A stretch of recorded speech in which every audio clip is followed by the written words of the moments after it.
Assalamualaikum warahmatullahi wabarakatuh. Kembali lagi ke Ajal Channel. Halo kawan-kawan, halo semuanya. Pada pagi hari yang berbahagia kali ini kan kita sedang berada di lahan cabai keriting, dimana lahan cabai keriting ini kita perlakukan secara semi organik.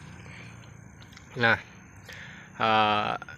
pada kesempatan kali ini saya akan menyampaikan sedikit sharing kepada kawan-kawan bahwasannya dengan penggunaan semi organik ini kita melihat tanaman cabai kita yang kita budidayakan di sini, alhamdulillah di usia 3 bulan 90 hari itu tanaman cabai kita masih bisa bertahan hidup, dimana tanaman cabai kita masih bisa bagus, daunnya masih hijau, buahnya ya bagus ya, masih bagus meskipun ada beberapa serangan yang menyerang buah cabai keriting kita.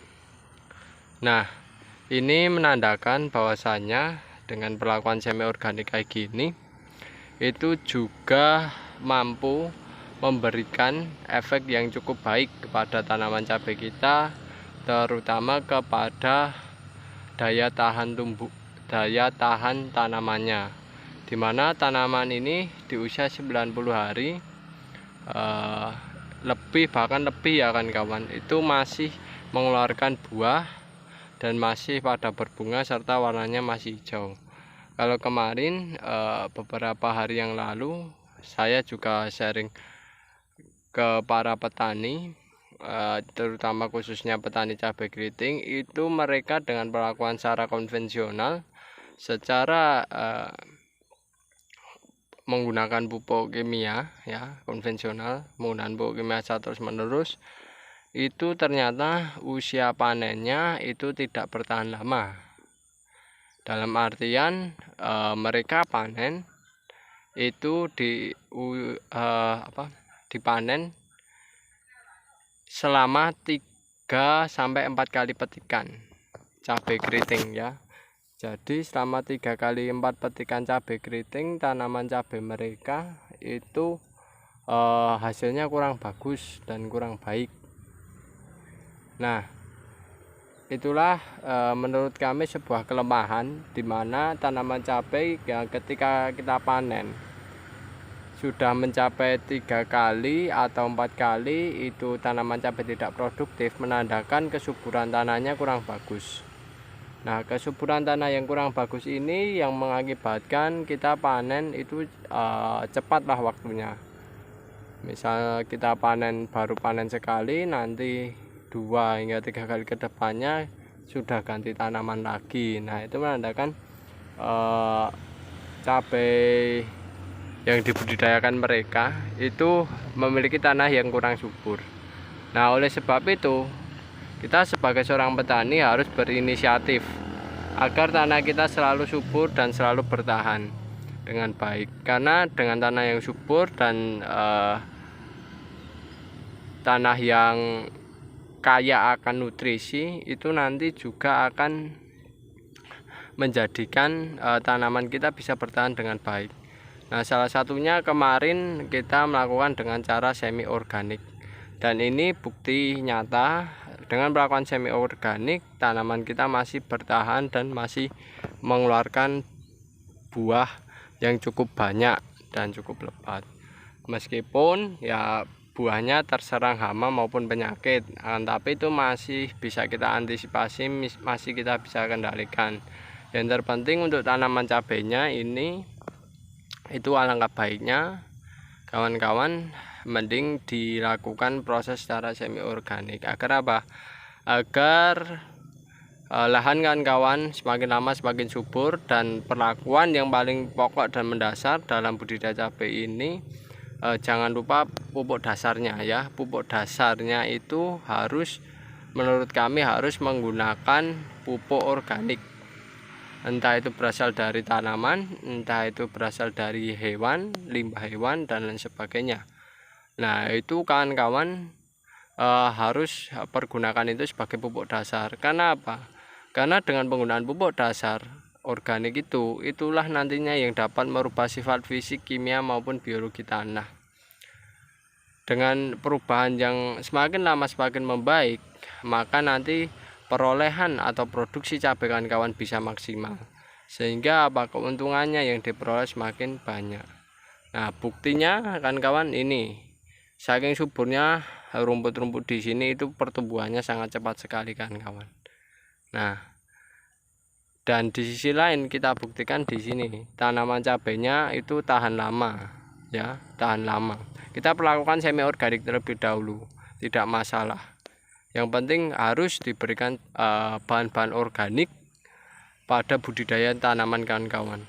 Dan saya mengakui bahasanya kalau tanah yang rusak, kalau kita langsung perlakukan secara organik begitu militan, ya, dalam artian militan semacam itu nanti biasanya kelemahannya di hasil panennya. Hasil panennya itu nanti kalau semisal yang tidak subur langsung diperlakukan organik, maka hasil panennya biasanya akan mengalami penurunan secara drastis.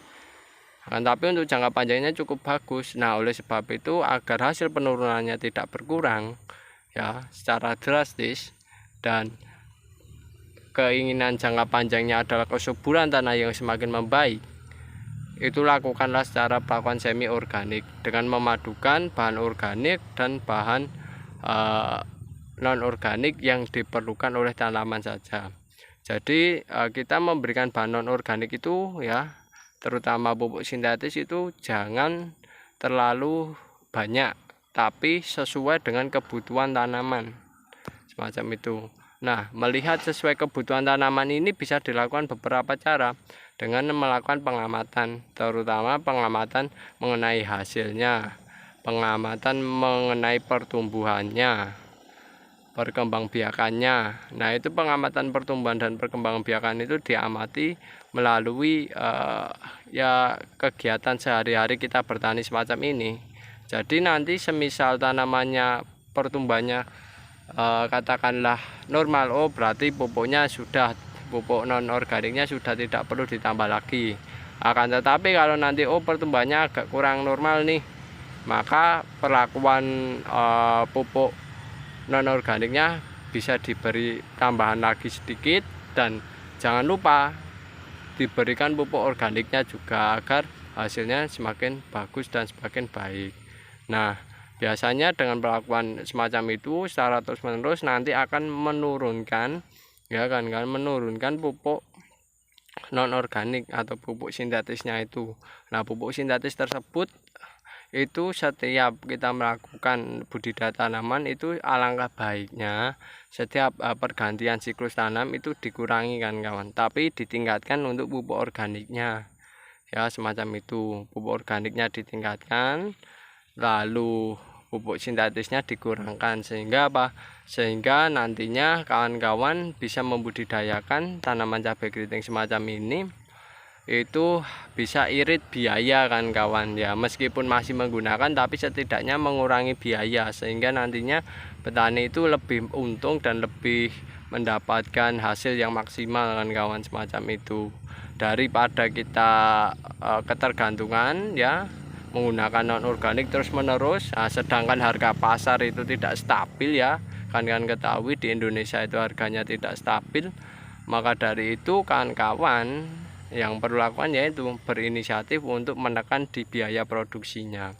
Kalau biaya produksi bisa ditekan, bahkan kawan-kawan bisa berdaulat, insya Allah untuk keuntungan dan perolehan hasil dari tanaman cabai keritingnya itu bisa maksimal juga, sehingga kawan-kawan memperoleh keuntungan, memperoleh hasil yang cukup baik dan cukup bagus. Nah, ini perlakuan semi organik, ya kan kawan. Tapi kemarin ini kami belum sempat memupuk organik lagi karena masih ada kepentingan lah, ya, acara-acara keluarga yang banyak kan. Tapi secara perlakuan kami selalu, ya, setelah pemanenan di sini kita lakukan pemupukan semi organik dengan penggunaan pupuk pupuk sintetis dan pupuk organik kita berikan 1 kali, baru selebihnya tiap 3 hari sekali kita berikan organik secara terus menerus, dan hasilnya alhamdulillah tanaman cabainya bertahan hingga saat ini, ya, dan masih mengeluarkan buah dan maupun bunganya. Oke kan kawan, itu dulu informasi mengenai tentang sharing ya, bahwasanya seberapa penting pupuk organik bagi kehidupan tanaman cabai keriting. Nah itu kan bisa lihat di video ini, dan yang jelas ini bukti real ya, saya tidak membuat-buat, ini bukti nyata. Kalau normalnya cabai itu hingga usia 90 hari, biasanya pemanenannya hingga 90 hari, akan tapi kalau di tempat kami masih bisa panen lebih ya, dengan perlakuan secara semi organik. Yang jelas untuk menekan penggunaan pupuk sintetis yang semakin mahal dan harga yang tidak menentu, serta biaya produksi yang cukup mahal. Oke kan kawan, itu dulu informasi dari saya, kurang lebihnya kami mohon maaf yang sebesar-besarnya, dan ambillah sisi positifnya dan hikmah dari video kali ini. Sekian, terima kasih. Wassalamualaikum warahmatullahi wabarakatuh.